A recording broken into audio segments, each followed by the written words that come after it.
Malam di Desa Bodas Karangjati, Purbalingga, Jawa Tengah, terasa sunyi. Angin gunung mengalir lembut di sela-sela pepohonan bambu. Di salah satu rumah joglo sederhana yang berdinding anyaman bambu, seorang bayi laki-laki lahir pada tanggal 24 Januari 1916. Tangisnya pecah memecah keheningan, menjadi tanda dimulainya perjalanan hidup seorang anak desa yang kelak akan menjadi panglima besar Tentara Nasional Indonesia. Sudirman kecil tidak lahir dari keluarga berada. Ayahnya, Karsit Kartowirodji, hanyalah seorang buruh tani yang penghasilannya pas-pasan. Ibunya, Siem, seorang wanita desa yang tabah dan pekerja keras.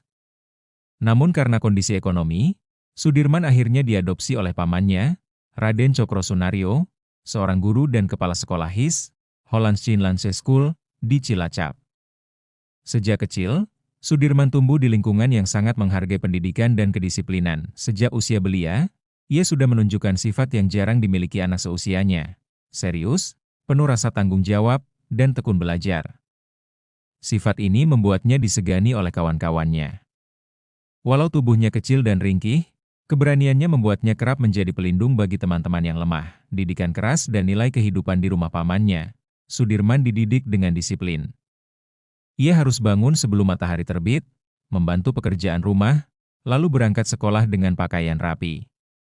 Pamannya menanamkan dua hal penting yang akan menjadi pegangan hidupnya kelak, iman kepada Tuhan dan cinta tanah air. Setiap sore, setelah pulang sekolah, ia mengikuti pengajian di langgar desa. Di sanalah ia mengenal nilai-nilai moral Islam, kejujuran, amanah, tolong-menolong, dan keberanian membela kebenaran. Nilai-nilai ini kelak menjadi landasan moralnya dalam memimpin pasukan di medan perang. Tidak hanya pelajaran agama, pamannya juga sering bercerita tentang sejarah perjuangan Pangeran Diponegoro, Katnyak Dien, dan tokoh-tokoh perlawanan rakyat lainnya. Cerita-cerita itu membakar semangat patriotisme kecil dalam diri Sudirman. Ia mulai berangan-angan suatu saat akan ikut berjuang membela bangsanya. Sekolah dan kepemimpinan. Sejak dini Sudirman bersekolah di HIS di Cilacap, kemudian melanjutkan ke Mulo, Meerwijgebreit Lager Onderwijs. Namun, karena keterbatasan biaya, ia tak dapat melanjutkan ke tingkat lebih tinggi. Ia tidak patah semangat, ia memilih menjadi guru di HIS Muhammadiyah di Cilacap. Disinilah bakat kepemimpinannya mulai terlihat jelas. Sebagai guru, ia bukan hanya mengajar membaca, menulis, dan berhitung, tetapi juga menanamkan nilai-nilai moral dan semangat kebangsaan kepada murid-muridnya. Murid-muridnya mengingatnya sebagai sosok yang ramah, tegas, dan selalu memberi teladan. Ia bahkan membentuk organisasi kepanduan Hizbul Wathan, yang melatih anak-anak muda untuk disiplin, mandiri, dan cinta tanah air. Jepang masuk, perubahan besar dimulai tahun 1942. Suasana di Indonesia berubah drastis. Jepang masuk dan mengusir Belanda dari tanah air. Awalnya, banyak orang menyambut Jepang dengan harapan kemerdekaan. Namun, kenyataan pahit segera terasa. Jepang memberlakukan kerja paksa, romusha, mengambil hasil bumi rakyat, dan menindas rakyat dengan kejam. Sudirman yang saat itu aktif di Muhammadiyah mulai merasa terpanggil untuk melakukan sesuatu. Meski sebagai guru ia tidak memegang senjata, ia sudah memimpin gerakan moral di lingkungannya, menolak tunduk pada penindasan dan memotivasi masyarakat untuk tetap bersatu. Kesempatan bagi Sudirman untuk masuk ke dunia militer datang ketika Jepang membentuk PETA, Pembela Tanah Air, pada 1943. PETA adalah organisasi militer bentukan Jepang yang melatih pemuda Indonesia untuk menjadi tentara, meski tujuan awalnya adalah membantu Jepang mempertahankan wilayah. Namun bagi Sudirman, ini adalah peluang untuk belajar ilmu militer dan membangun jaringan perlawanan. Latihan militer di bawah Jepang. Sudirman mengikuti pendidikan militer di Bogor. Meski tubuhnya tidak terlalu besar dan pernah mengalami sakit, ia selalu menempatkan diri di barisan depan, berlatih lebih keras daripada prajurit lain.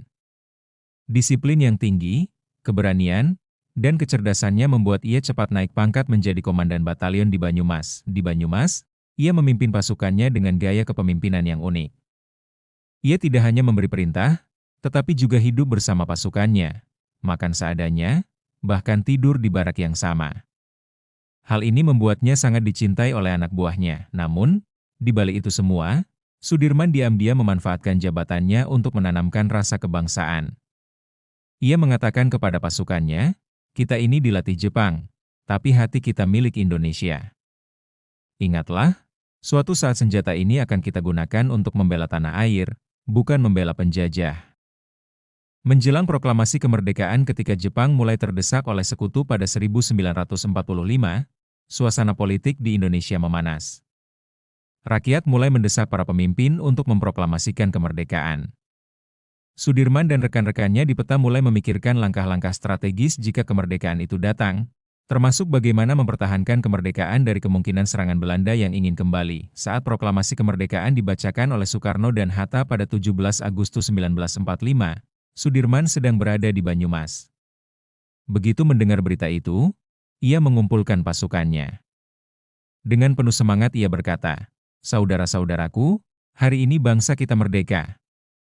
Tapi ingat, kemerdekaan ini baru awal perjuangan. Tugas kita menjaga agar bendera merah putih tetap berkibar, meski nyawa taruhannya." Ucapan itu membangkitkan semangat pasukan. Mereka sadar, setelah proklamasi, perjuangan belum selesai, justru baru dimulai. Awal terbentuknya TKR pasca kemerdekaan, pemerintah Indonesia membentuk Tentara Keamanan Rakyat, TKR, sebagai cikal bakal TNI. Sudirman yang memiliki pengalaman militer dan reputasi kepemimpinan yang baik diangkat menjadi komandan divisi di Banyumas. Dalam waktu singkat, ia menunjukkan kemampuan luar biasa dalam mengatur strategi dan menjaga disiplin pasukan. Namun tantangan besar segera datang. Belanda, dengan membonceng tentara sekutu, mendarat kembali di berbagai wilayah Indonesia dengan alasan melucuti tentara Jepang. Padahal tujuan sebenarnya adalah merebut kembali kekuasaan. Sudirman sadar, ini adalah momen penentuan. Indonesia baru merdeka, tapi sudah harus berhadapan lagi dengan kekuatan militer yang jauh lebih modern dan berpengalaman.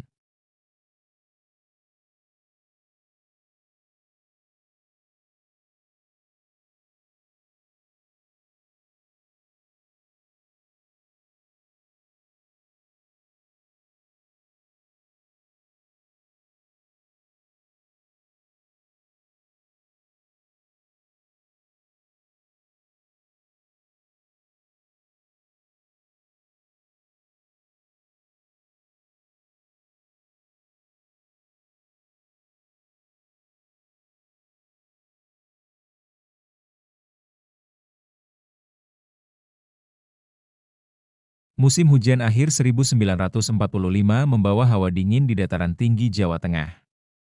Di tengah suasana euforia kemerdekaan yang masih segar, kabar buruk berembus.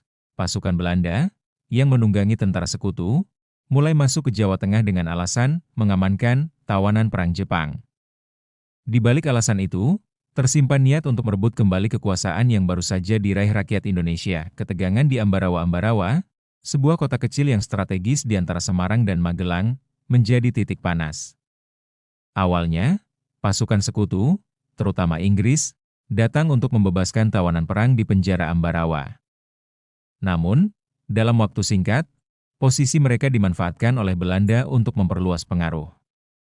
Mereka mulai mengumpulkan senjata, membentuk pasukan Knil kembali, dan melakukan provokasi terhadap rakyat. Di Banyumas, berita ini sampai ke telinga Letnan Kolonel Sudirman, komandan divisi TKR yang wilayahnya meliputi daerah tersebut. Ia tahu, jika Ambarawa jatuh sepenuhnya ke tangan Belanda, jalur logistik dan komunikasi antara Semarang, Magelang, dan Yogyakarta akan terancam. Dengan mata yang tajam dan nada suara mantap, ia memanggil para perwiranya. "Saudara-saudara, kita tidak bisa diam. Ambarawa adalah kunci. Jika musuh menguasainya, mereka akan memutus pergerakan kita. Kita harus bertindak." Persiapan strategi Sudirman bukan tipe pemimpin yang hanya memberi perintah dari jauh. Ia ikut turun langsung memeriksa medan, mempelajari jalur masuk, posisi pasukan lawan, dan potensi dukungan dari rakyat setempat.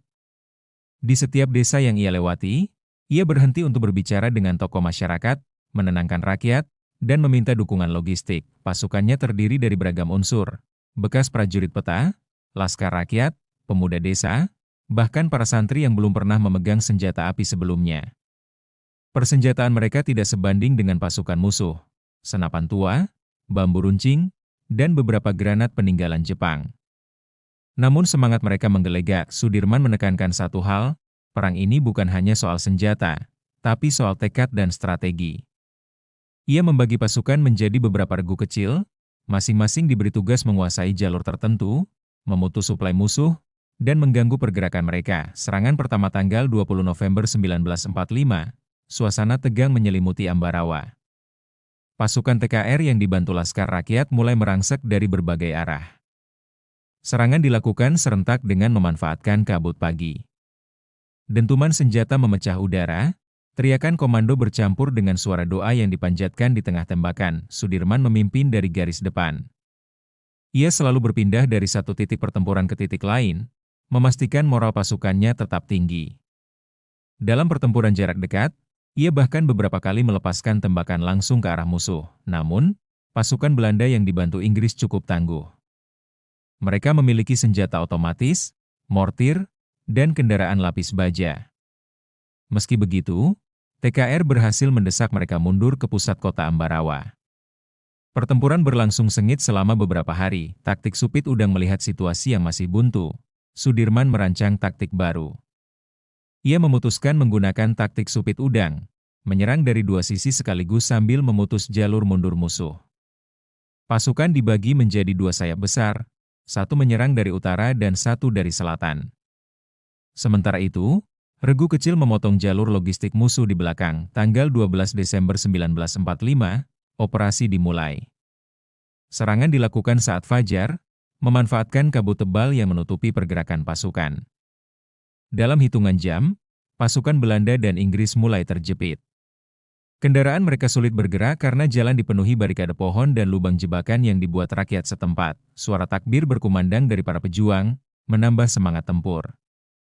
Warga desa ikut membantu membawa amunisi, mengevakuasi yang terluka, bahkan ikut menyerang dengan senjata seadanya. Kemenangan di Ambarawa setelah 4 hari pertempuran tanpa henti, akhirnya pasukan musuh mundur dari Ambarawa pada 15 Desember 1945.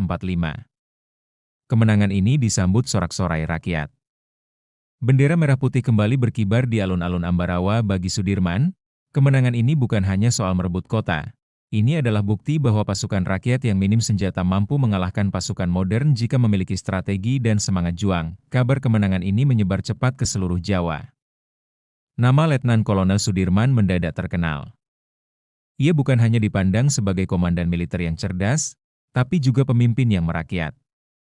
Para pemuda melihatnya sebagai teladan, dan para prajurit memujanya sebagai sosok yang selalu ada di garis depan. Pengangkatan sebagai Panglima Besar keberhasilan di Ambarawa membuat para pemimpin Republik meliriknya untuk posisi yang lebih tinggi. Pada 18 Desember 1945, dalam sebuah konferensi di Yogyakarta, Sudirman yang baru berusia 29 tahun terpilih secara aklamasi sebagai Panglima Besar Tentara Keamanan Rakyat, yang kelak menjadi TNI. Saat menerima amanat itu, Sudirman tidak terlihat bangga berlebihan. Ia justru mengucapkan kalimat yang menjadi pegangan pasukannya. Kita ini bukan panglima untuk dihormati, tapi panglima untuk berjuang. Kita ada untuk rakyat, bukan rakyat untuk kita. Bayangan perang yang lebih besar. Meski kemenangan di Ambarawa membawa harapan, Sudirman tahu bahwa ini hanyalah awal. Belanda belum menyerah. Mereka akan kembali dengan kekuatan yang lebih besar. Ia mulai mempersiapkan strategi gerilya, membangun jalur komunikasi rahasia, dan memperkuat hubungan dengan rakyat di desa-desa. Ia sadar, senjata dan amunisi akan selalu terbatas, tetapi tekad dan dukungan rakyat adalah sumber kekuatan yang tak ternilai. Kalau senjata kita habis, bambu runcing pun akan kita angkat. Kalau bambu runcing patah, tangan kosong pun akan kita pakai. Tapi kita tidak akan menyerah, ujarnya tegas kepada para perwira.